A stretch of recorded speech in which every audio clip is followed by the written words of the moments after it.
Cadres are fucking assholes during SUT. They got flashbangs like simulators. They're going to be throwing them at you. You're going to be running with a shit ton of weight on your back.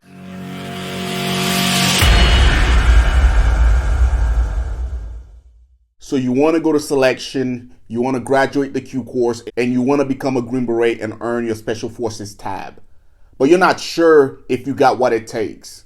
In this segment, guys, I'm going to talk about what it takes to be able to pass selection, the Q course, and become a Green Beret. To do this, I'm going to use several different metrics to include sleep deprivation, the amount of food you get, difficulty level, and unforeseen dangers, all right? I'm also going to break them down by garrison, meaning when you're back on the military installation, and also field, when you're out in the field doing work. Let's jump right into this. Now, as I break this down, guys, keep in mind you have 18 X-rays, which are civilians coming right off the streets, and then you have prior enlisted individuals coming from Big Army to attend selection, right? The very first hurdle that you have to get through when you're trying to become a Green Beret as an 18 X-ray is going to be SFQC, Special Operation Preparation Course. It is a course, guys, that is solely geared towards helping you as a brand new candidate right off the street get ready to attend in-crush selection.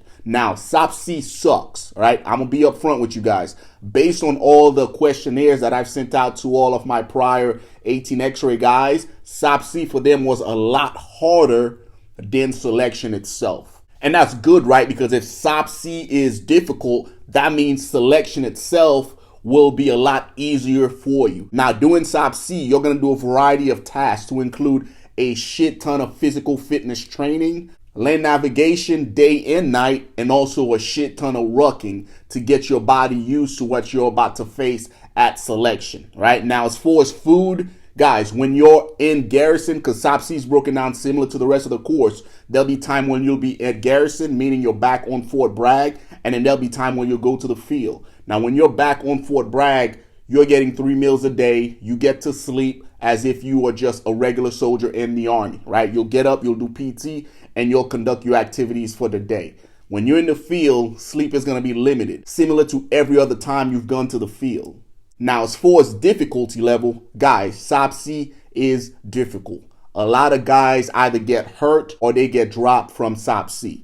Again, if you make it through SFQC, there's a 90% chance that you will make it through selection, right? Now let's talk about unforeseen events. Unforeseen events is what I like to call your Murphys, right? Shit that happens when you least expect it to happen. When you're back in garrison, there's going to be a lot of opportunities for your unforeseen events, right? Some of the big ones that I've seen over my time in special operations, especially at the schoolhouse, will be guys getting DUIs, guys getting into domestic issues, whether it's fighting with their girlfriends and their spouse, car accidents, just a bunch of admin issues that can easily be negated, but guys don't have that discipline to make sure they stay out of trouble, right? So that's SFQC, guys. As an 18 X-ray, that is something that you will have to go through. Now, once you're done with SFQC, same with my prior enlisted guys, you'll go to selection, right? Selection is approximately 21 days, and it's broken down into 3 separate phases. You got your admin week, where you're going to do a variety of physical tasks to include your time runs and your time rucks, and also your unknown distance runs and rucks, right? Once you're done with phase 1, you're going to go to phase 2, where you'll conduct day and night land navigation training. Week 2 will end with you taking the STAR exam, which is a 10-hour long PE where you're walking around in the woods looking for points. Now, once that's done, guys, you're going to go to week 3, which is team week. During team week, you will be conducting a variety of missions with your small group. If you're successful at selection, you'll get picked up and you'll get a chance to choose your job, your MOS, whether it's 18 Bravo, Charlie, Delta, Echo. And then you'll also get a chance to choose your language. When you go to selection, you're leaving Fort Bragg proper and you're going out to Camp McCall, where Special Forces assessment and selection is held. That is our secondary base within Fort Bragg. You'll go up there, right? And then that's where you'll stay throughout the entirety of selection. Now let's talk about food intake while you're at selection. Guys, when you're at selection and you're on Camp McCall, you are going to be eating MREs, right? Now, keep in mind, selection is very fast paced. There's a lot of things, there's a lot of moving parts going on. You will get a chance to eat, right? You eat essentially when time allows for it, because you can be in your tent 1 minute and next thing you know, class leader's running in. Hey, we got a time run. Let's go. And at that point, whatever you were doing, you drop it, you get your shit ready, and you're out the door, right? So you essentially eat when you get a chance to. And food comes in the form of MREs, right? Now, as far as sleep goes, same concept, guys. It's not promised. You sleep when you get a chance to. I remember when I went, guys, during the first week, we had somewhat of a sleep schedule, and then we went out to the field for land nav, and I barely got any sleep. And then team week, it is what it is, maybe 2-3 hours a night. So sleep is sporadic. Throughout selection, you will slowly get sleep deprived, all right? But it's not so gradual to where you can't function. Difficulty levels. Now, if you're not mentally ready for selection, and if you're not physically fit, selection will be difficult for you. Yes, selection sucks, but it is doable, right? I've done it. Other SF guys have done it, and so can you. You just need to make sure that you put in all the work and efforts to prepare for it, so when you get there, you are performing. Now let's talk about unforeseen events during selection. Guys, unforeseen events during selection comes in the form of character flaws, right? Integrity. Doing what you need to do when others are not around. When cadres are not around and you're expected to stay off the roads, right? Because if you don't and you get caught, that's an integrity violation. You get dropped, never to return. Another unforeseen event during selection is getting injured, right? That's why I always preach on the channel to make sure you prep your feet before you step off to do any type of physical activity. Get some ACE wrap, wrap your ankles, wrap your knees before you actually go out and conduct those operations. Put moleskin on your feet to avoid blisters. Doing that will help you negate all those unforeseen events. Now, once you're done with selection, guys, and you've gotten selected for your 18 x-rays, you will go back to the schoolhouse. For your big Army folks, you will go back to your unit where you will clear, and then you will PCS back to Fort Bragg to start the qualification course. For your 18 x-rays, you'll roll right into a Q course class. Now, for all E4s and below, essentially all the 18 x-rays, and for all E5s and below that hasn't attend basic leadership course, you guys will get a chance to attend the basic leadership course here on Fort Bragg. That is the school that you go to prior to pinning the rank of E5, all right? If you're coming from Big Army and you have it already, you're good to go. But if you don't, you cannot start the Q course without it. And that course, last time I checked, was 2 weeks long. And it is essentially a big boy school, right? You go there, you do your work, you'll do PT in the morning, but for the most part, you're in the classroom and you're learning how to be a leader, right? So that is BLC in a nutshell. Once that's complete, guys, you'll get a chance to start the qualification course, and that's where shit gets real. Guys, the Q course has morphed and changed for the last 15 years. It's a living organism, right? Generals will come in and they'll take SUT, they'll put it after MOS, or they'll take MOS and they'll put it at the very front of the Q course.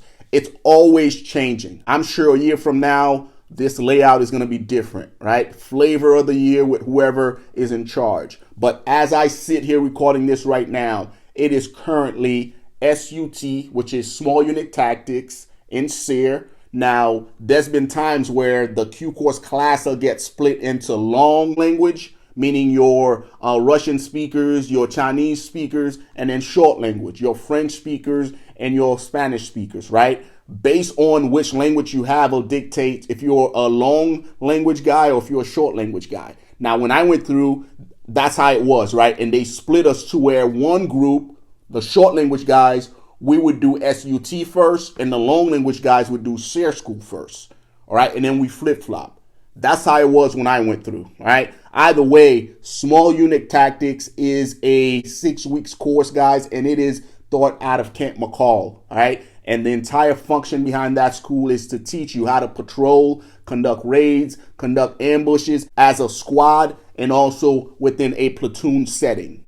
Now, when I went through, I had a really hard time with Small Unit Tactics, mainly because I didn't come from an infantry background. I was a 12 Bravo combat engineer. So it took me a while to learn tactics, guys. And I actually ended up recycling Small Unit Tactics, right? Meaning I had to go back and do it a second time. Now, as far as sleep doing Small Unit Tactics, guys, when you're back on garrison, when you're on Camp McCall, you will get a decent amount of sleep, all right? Now, when you're in the field and you're planning missions, you're briefing op orders, you got to live in the patrol base, conducting patrol-based activities, guys, maybe 2 to 3 hours, if that, a night. Small unit tactics fucking sucks, right? Now, as far as difficulty level, it is very difficult if you come from a soft skill background, meaning you're a mechanic, cook, whatever. It's going to be a lot difficult for you. So what I've been encouraging guys to do is to grab the Ranger Handbook and just read that thing top to bottom. Now, as far as food goes, when you're back in garrison, guys,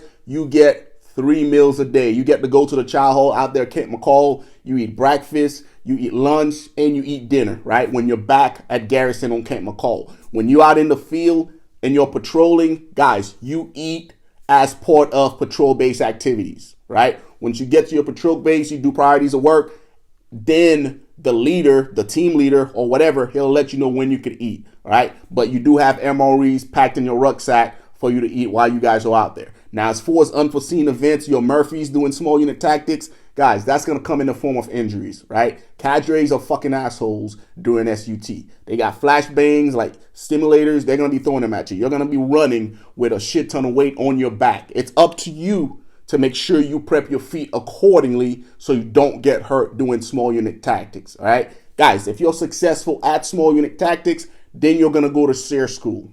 And SEER school is what it is, guys. It fucking sucks. Similar to small unit tactics, you're going to be on Camp McCall for SEER school. There's a garrison portion and there's also a field portion, all right? Doing garrison, yes, you're going to get a shit ton of sleep. You're going to get a shit ton of food. They're trying to fatten you up for what you're about to experience once you get out to the field. Once you get out to the field, guys, it's up to your field team, right? Food is whatever you can find out there in the woods. Sleep is whatever schedule you guys come up with, right? Unforeseen events, guys, getting fucking dropped due to integrity violation and also getting hurt. If you're successful at SEER, you'll go back to Fort Bragg proper where you will get ready to start MOS. Once you get to Fort Bragg from SEER and SUT, and you got to keep in mind throughout the entire qualification course, which is approximately 1 year long based on your MOS and your language, you got to keep in mind you have a lot of breaks in between courses, right? So SUT, SEER, you come back,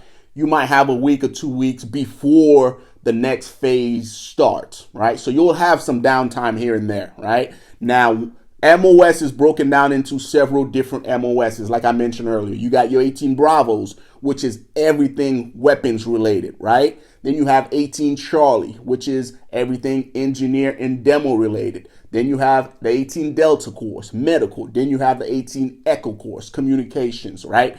Guys, when you're back in garrison, for the most part, attending MOS, it is a laid-back gentleman's course. You're going to school to learn a new job. So cadres are very laid back. I was an MOS instructor. I was an 18 Charlie instructor, right? We are very laid back because we want the students to get the information. We want them to succeed and pass each one of the modules. Now, MOS within itself is broken down within modules, right? So each 18 Bravo Charlie, like whatever, there's modules within the entire MOS course, which last I checked was 14 weeks long, that you have to pass to move on.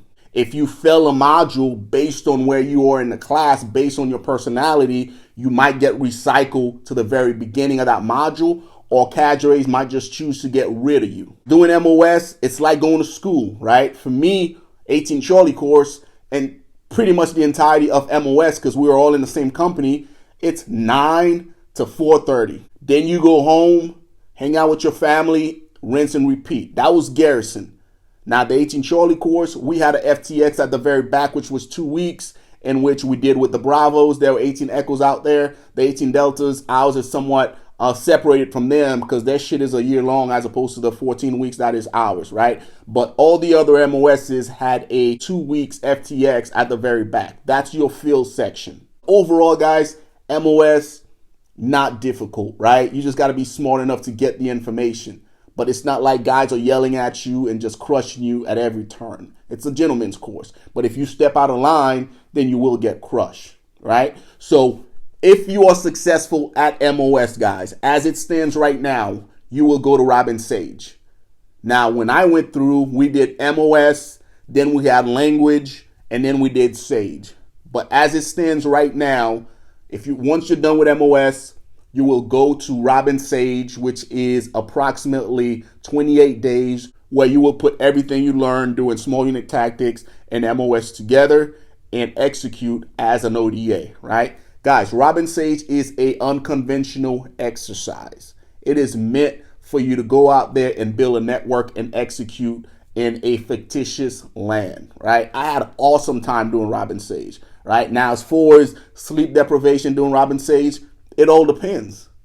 As far as the amount of food that you eat doing Robin Sage, it all depends, right? Because you can have a really good Robin Sage team, or you can have a shitty Robin Sage team to where you didn't get invited into the G base, you can't procure food, because it's all a network system out there, guys. But I had an awesome time at Robin Sage, and you can too if you do everything that you're supposed to. All right, Robin Sage for me was fucking easy. It's not difficult. You just got to know what you need to do to be successful, and they'll teach you all of that doing the Q course. All right, unforeseen events doing Robin Sage, guys, is just injuries, like I mentioned before, and you just having a crappy team to where your captain's not solid, your dudes don't know what they need to do, and you guys can't build rapport with your guerrilla forces. All right, now once you're done with Robin Sage, guys, you will move to language.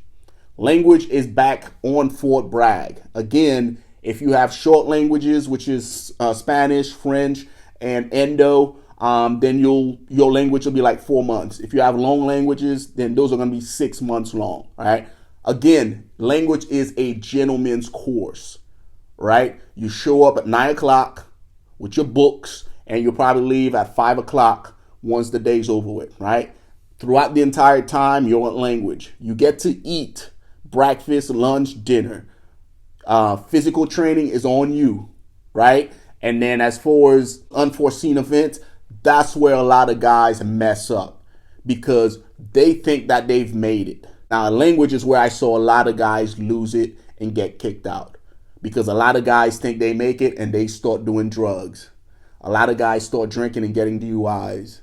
A lot of guys start going out and fucking getting into domestic issues with chicks, right? A lot of guys lose it at language. So I'm encouraging you to stay hunkered down and stay on the path, right? So that's the Q course in a nutshell, guys. And then you have a week of graduation where you're going on rehearsals prior to actually graduating and getting your beret, right? I would say the most difficult thing about the Q course is the length of time that it takes for you to get from start to finish. And throughout that entire time, guys get in a lot of admin issues, which causing them to get kicked out, right? But if you know why you're there, you stay hunkered down and you stay from all the bullshit, you should be just fine, all right? Guys, let me know if you have any questions in the comment section down below, guys. I just wanted to break this down for you to let you know what to expect. It's not difficult. It's long, and you must persist.